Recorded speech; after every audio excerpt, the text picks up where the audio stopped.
जिस्म में खुदा न खास्ता गुठलियाँ पैदा हो जाती हैं, जिनको हम रसौलियाँ भी कहते हैं। जिस्म के मुख्तलिफ हिस्सों में हो सकती हैं। आजकल ख़वातीन के सीनों में हो जाती हैं, खुदा ना करे।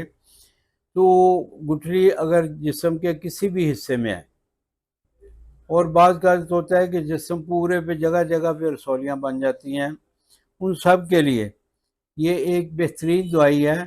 खुद बनाएं और फ़ायदा उठाएं। माजूर सब्ज़ और फटकड़ी सफ़ेद। फटकड़ी सफ़ेद को आपने खिल कर लेना है, मुदब्बर कर लेना है। तवे पे इसको रखेंगे तो पहले पानी बन जाएगा, फिर वो खुश्क हो जाएगा। दूसरी साइड बदल के अच्छी तरह खुश्क कर लें। ये जितने माजू आपने सब्ज़ लेने हैं उसमें सुराख ना हो। जितने माजू लेंगे उसके बराबर वो फटकड़ी वाला पाउडर होगा। ये दोनों मिक्स करके बारीक करके रखें। ये आधा चम्मच सुबह शाम इस्तेमाल करें। इंशाअल्लाह ताला जिस्म के किसी हिस्से में भी रसौलियाँ होंगी, गुठलियाँ होंगी, इंशाअल्लाह ख़त्म हो जाएंगी।